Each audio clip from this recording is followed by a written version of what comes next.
Vous avez probablement vu des chars se faire toucher dans diverses vidéos du champ de bataille, mais avez-vous déjà eu une curiosité morbide à propos de ce qui arrive réellement à l'équipage à l'intérieur? Eh bien, ça dépend de ce par quoi ils ont été touchés et dans quel char ils se trouvaient. Et c'est exactement de ça qu'on va parler aujourd'hui. Alors, commençons par le début. Quand l'impasse de la Première Guerre mondiale sur le front occidental s'est calcifiée en un système continu de tranchées, vous aviez ce mur défensif de barbelés, de mitrailleuses et de fortifications profondes qui rendaient les opérations offensives pas vraiment géniales pour la santé de centaines de milliers de jeunes soldats. Et parmi les nombreuses stratégies pour briser cette impasse, une est apparue conçue spécifiquement pour résoudre le problème du no man's land et des mitrailleuses fauchant tout ce qui tentait de traverser. Les Britanniques ont développé quelque chose qui s'appelait au début un navire terrestre, et le nom de code pour garder le secret était char. Ces grosses boîtes métalliques qu'ils développaient étaient censées être des réservoirs expérimentaux pour l'eau. Donc personne ne posait de questions après cette réponse ennuyeuse. Vous voyez à quel point le début des chars était loin de ce qu'ils font maintenant. Le but principal des premiers chars était de traverser le no man's land sans être affecté par les tirs de mitrailleuses, espérons-le ne pas être frappé directement par l'artillerie, écraser les barbelés, ne pas rester coincé dans la boue et les cratères d'obus, et ensuite éliminer les positions de mitrailleuses qui fauchaient l'infanterie. De cette façon, ils briseraient l'impasse et gagneraient la guerre. Eh bien, pas tout à fait, parce que ces premiers chars étaient tout sauf des machines fiables et sûres.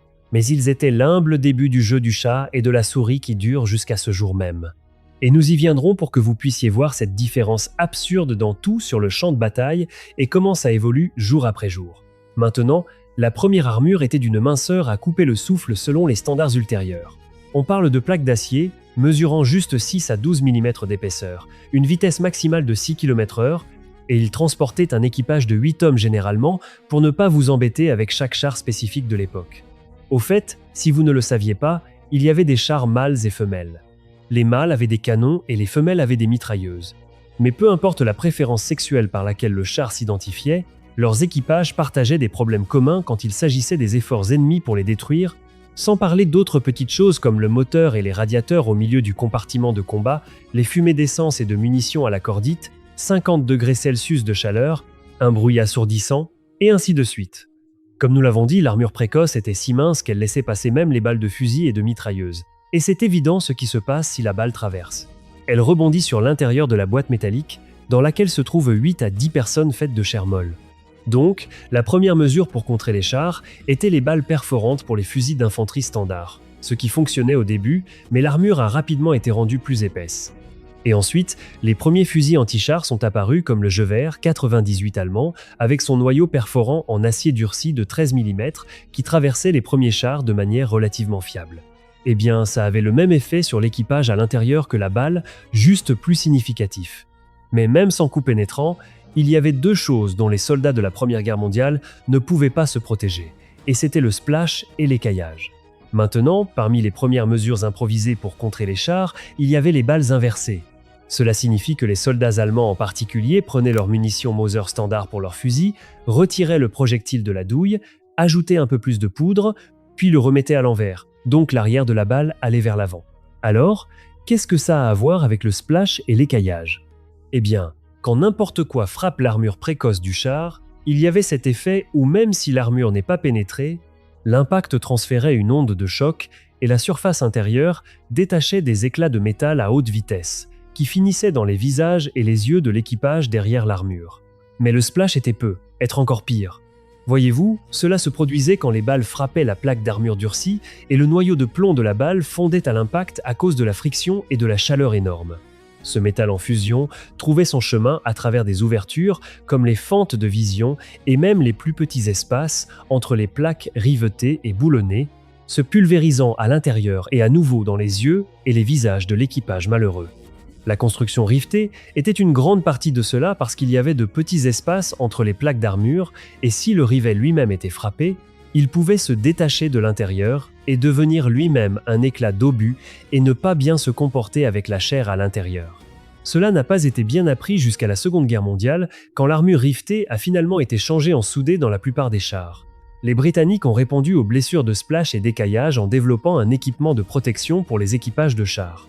Et la désignation officielle était lunettes en acier avec cotte de maille pour utilisation dans les chars. Mais je ne parierai pas vraiment ma vue sur cette forme de protection. Également, les Allemands ont rapidement appris qu'un coup direct d'artillerie ferait exploser les chars en boule de feu, et ils ont commencé à réserver 1 ou 2 canons cachés en première ligne pour pouvoir tirer directement sur les chars qui avançaient s'ils apparaissaient. Donc, les chars dans la Première Guerre mondiale ont préparé le terrain pour une longue évolution encore en cours. Mais outre l'énorme choc psychologique pour les Allemands, ils n'ont pas fait grand-chose pour décider de l'issue de la guerre. Puis est arrivée la Seconde Guerre mondiale, et ce que nous pourrions librement dire, c'est que parmi beaucoup d'autres armes, c'était aussi la guerre des chars.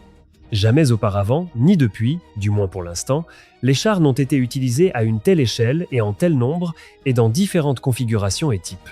Donc, c'est ici que les armes pour les contrer ont également évolué en quelque chose qui caractérise encore essentiellement à ce jour comment nous combattons contre les chars. Cependant, dans les années après la guerre, les chars ont également appris à se protéger de ces armes et de manière assez créative.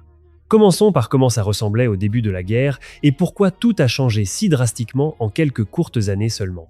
Maintenant, les chars qui sont apparus sur le champ de bataille de la Seconde Guerre mondiale n'étaient comme rien de la Première Guerre mondiale. D'accord, les Français ont été ceux qui ont inventé la tourelle et la configuration de chars plus petits et plus mobiles dans la Première Guerre mondiale avec leur Renault, mais maintenant ils étaient utilisés à une échelle beaucoup plus grande et assez améliorée. Les chars étaient maintenant beaucoup mieux protégés en ce qui concerne le tir de fusil, mais ils n'étaient toujours rien comparé à ce qui allait bientôt venir et donc parce que l'armure était meilleure. Les premières armes anti-chars principales étaient les fusils anti-chars et les canons anti-chars. Des canons, comme le 37 mm allemand, étaient au début plus que suffisants pour combattre la plupart des premiers chars, mais pas tous. Le Bofs français et le Matilda britannique étaient des chars beaucoup mieux blindés qui ont valu à ces canons un surnom de leurs équipages, le heurtoir de porte. Ils pouvaient tirer sur le char ennemi plus de 20 fois jusqu'à ce que quelque chose se brise finalement dessus pour le mettre hors d'action. Ils détruisaient les chars plus anciens et plus légers, mais il était évident qu'ils devaient être agrandis. Pareil pour les fusils anti-chars. Bien qu'une chose intéressante soit qu'ils pouvaient éliminer même le char Panther allemand développé plus tard, qui était considéré comme le meilleur char quand il est apparu, du moins quand il fonctionnait, les soviétiques en particulier ont utilisé les fusils anti-chars dans une large mesure et ont continué à harceler les équipages allemands en trouvant les points faibles où les projectiles glisseraient à travers à l'intérieur du char. Puis ils rebondissaient et peignaient l'intérieur du char en couleur rouge. Vous pouvez imaginer ce que je veux dire. Donc, les Allemands ont commencé à monter ces jupes latérales qui frustraient les équipages, obscurcissaient leur vue et étaient faciles à arracher en roulant à travers une végétation épaisse. Mais elles ont été montées exactement à cause des fusils anti-chars. Elles n'arrêteraient pas le projectile perforant puisqu'elles n'avaient que quelques millimètres d'épaisseur, mais elles le feraient basculer et lui feraient perdre sa vélocité pour qu'il ne puisse alors pas pénétrer l'armure principale. Donc, les plus grands tueurs de chars dans la Seconde Guerre mondiale étaient en fait les mines et les canons anti-chars. Et ces canons ont rapidement grandi en calibre de manière exponentielle. Ces 37 mm sont rapidement devenus 50, puis 88. Et jusqu'à 128 mm, les énormes canons anti-chars allemands ont grandi. Et au stade ultérieur de la guerre, ceux-ci pouvaient détruire n'importe quel char au monde à des portées de plus de 2 km. Ils étaient généralement montés sur des chasseurs de chars, qui était un concept caractéristique de la Seconde Guerre mondiale quand ils expérimentaient les meilleures façons de contrer les chars. Maintenant, pour l'équipage, être frappé par un projectile anti-char perforant qui traversait était catastrophique. Mais selon le type d'obus, ça pouvait être encore plus catastrophique, si c'est même possible. Voyez-vous, les Allemands ont été les premiers à utiliser des obus avec charge explosive, ce qui signifie que l'obus pénétrerait l'armure. Puis, quelques millisecondes plus tard, la charge à l'intérieur exploserait et ferait éclater le noyau perforant, créant des éclats d'explosion et enflammant tout à l'intérieur du char. Et rappelez-vous qu'outre l'équipage spongieux à l'intérieur, tout autour d'eux se trouvait du carburant et des munitions. Donc, de telles explosions n'étaient pas bonnes pour votre peau.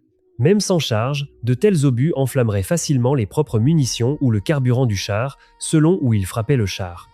Il y a une instance rappelée par un vétéran de char britannique qui a combattu en Afrique du Nord quand le char à côté d'eux a été frappé par un canon anti-char. Et l'opérateur radio à l'intérieur était en train de parler à la radio quand ils ont été frappés.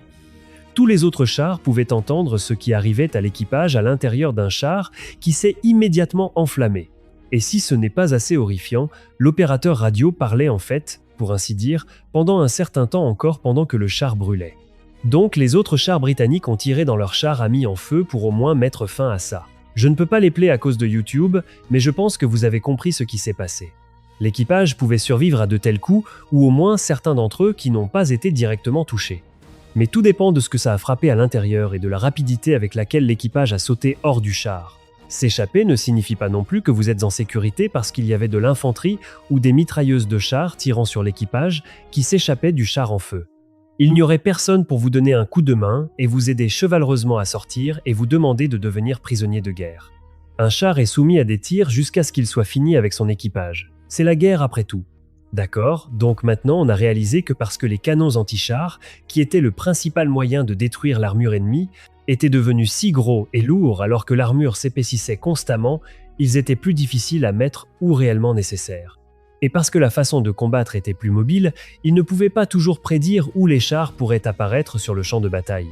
Donc, il était clair que quelque chose de beaucoup plus léger devrait être développé que chaque autre soldat d'infanterie pourrait porter avec lui au cas où des chars ennemis apparaissent. Et cela a mené à la création des premières armes anti-chars portables. Et le noyau principal de ceci est la charge creuse. Maintenant, ça fonctionnait complètement différemment des projectiles cinétiques qui avaient besoin de vitesse et d'énergie pour pénétrer l'armure par la force. Voyez-vous, la charge creuse consiste essentiellement en un cylindre d'explosifs avec un revêtement métallique en forme de cône à une extrémité, généralement du cuivre, et un détonateur à l'autre. Donc, quand l'explosif part, il effondre ce revêtement métallique vers l'intérieur à une vitesse énorme. Et là où ce métal qui s'effondre se rencontre au centre, il crée un jet de particules surchauffées se déplaçant quelque part entre 7 et 14 km par seconde. On parle d'atteindre une vitesse maximale en environ 40 microsecondes.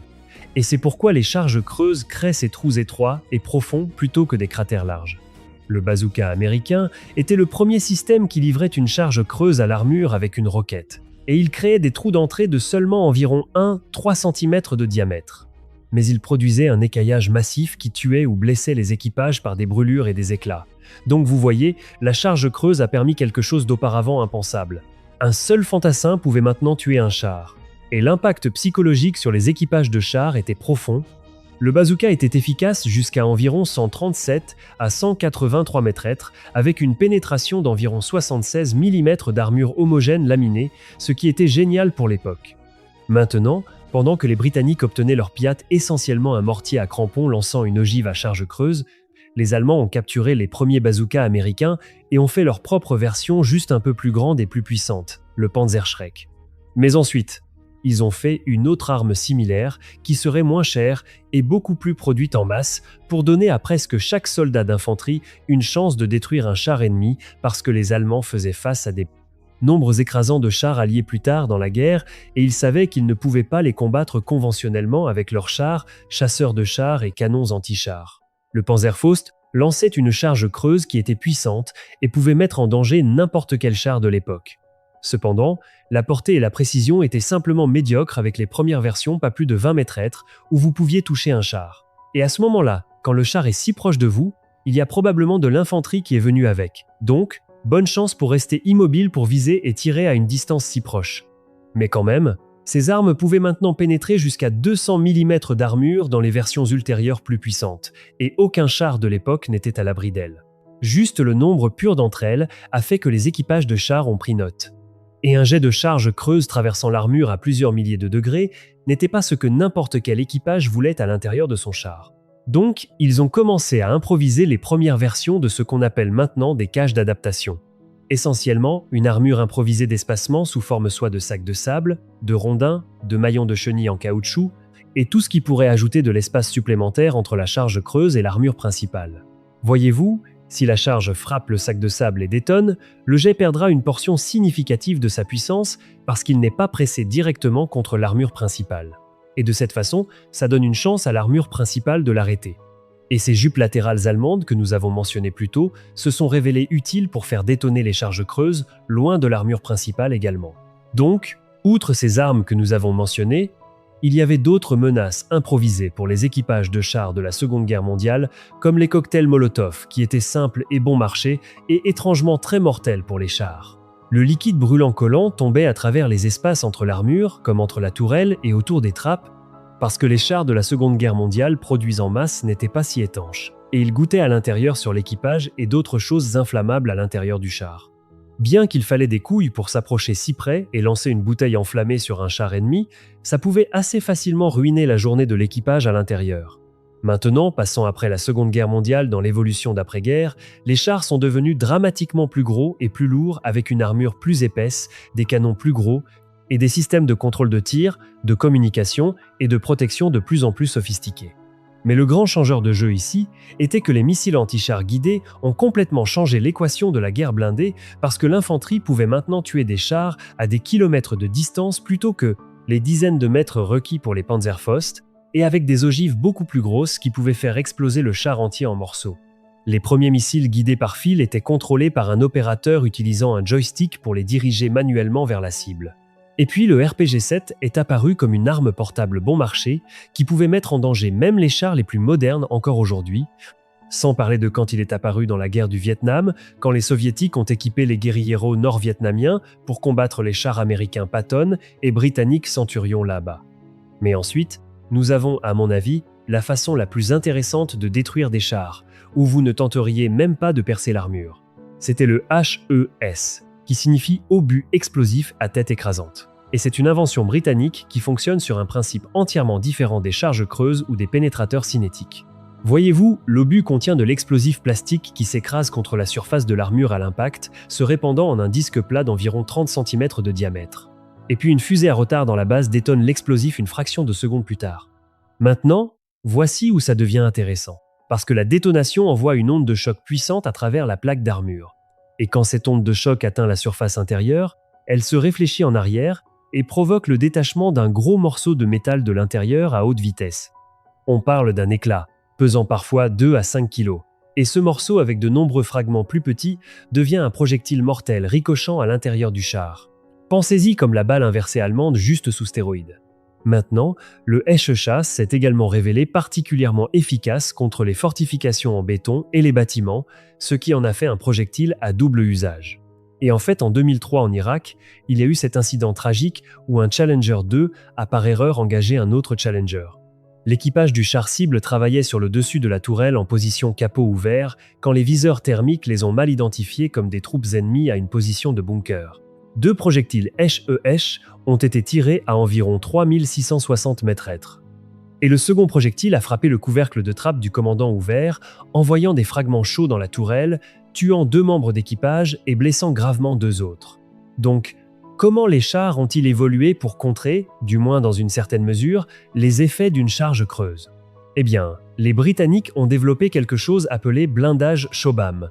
Et cela est devenu l'avancée la plus significative en protection blindée depuis la transition de la construction rivetée à la soudée.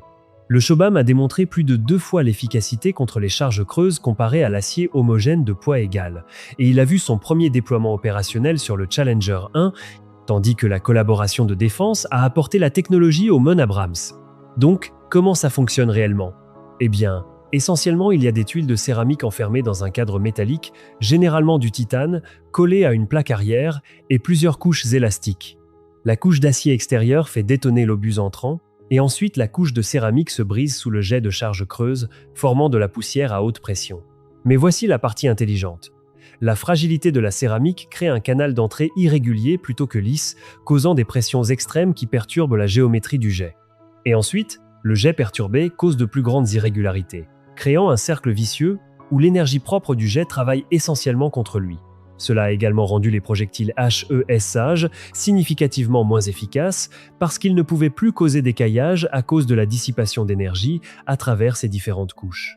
Et juste pour vous montrer à quel point ce blindage composite était efficace, pendant l'invasion de l'Irak de 2003, un Challenger 2 a perdu ses chenilles et est resté coincé dans un fossé. Il a ensuite été rapporté frappé par 14 variantes de RPG et un missile anti-char Milan. Et pourtant, l'équipage est resté en sécurité à l'intérieur pendant plusieurs heures jusqu'à ce que le véhicule soit récupéré. Maintenant, les soviétiques ont pris une approche différente et ont développé ce qu'on appelle le blindage réactif explosif ou ERA. Ce sont essentiellement des briques contenant une couche explosive prise en sandwich entre 2 plaques métalliques.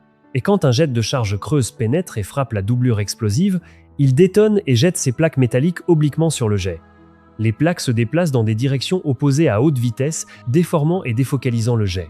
Mais bien sûr, les armes ont encore évolué pour contrer cela parce que l'ERA a des limitations assez significatives. Voyez-vous, chaque brique est détruite après juste un coup. Donc, une fois qu'elle est déclenchée, elle est partie. Et c'est exactement ce qu'exploitent les armes à charge tandem parce qu'elles utilisent une première charge pour déclencher le blindage réactif et ensuite une seconde perce à travers le métal exposé en dessous. Maintenant, le projectile perforant à ailette stabilisé à sabot détachable, ou APFSDS, représente essentiellement le sommet de la technologie anti-blindage cinétique. Voyez-vous, un pénétrateur sous calibre est porté par un sabot plus grand pendant l'accélération du canon, et ensuite le sabot se sépare en 3 à 4 pétales après avoir quitté le tube du canon. Les pénétrateurs modernes mesurent 2 à 3 cm de diamètre et jusqu'à 1 mètre de longueur, et il n'y a pas d'ogive explosive du tout, parce que la pénétration repose purement sur le transfert d'énergie cinétique. Ces projectiles opèrent à des vitesses entre 1400 et 1800 mètres par seconde, et les pénétrateurs à uranium appauvri offrent des propriétés uniques. L'UA est pyrophorique, ce qui signifie qu'il s'enflamme au contact de l'air après la pénétration, et il présente également un effet d'auto-affûtage qui maintient un nez pointu plutôt que de champignonner comme d'autres métaux. Donc, ce qui se passe après la pénétration est essentiellement une combinaison de multiples mécanismes de destruction tous à la fois. Les fragments de pénétrateurs se dispersent à travers le compartiment d'équipage, tandis que l'écaillage d'armure envoie des fragments vers l'intérieur. Puis l'ignition pyrophorique enflamme ces particules d'UA, mettant le feu au carburant et aux munitions. La combinaison de métal fragmenté, de feu et de surpression ne laisse essentiellement aucune chance de survie à l'équipage. Tout ce qui est spongieux comme le corps humain s'évapore littéralement à de telles pressions. Et certaines données suggèrent en fait que l'équipage pourrait même être aspiré à travers ce petit trou que cette tige crée en sortant du char si elle ne le fait pas exploser complètement, ce qui est le cas le plus souvent.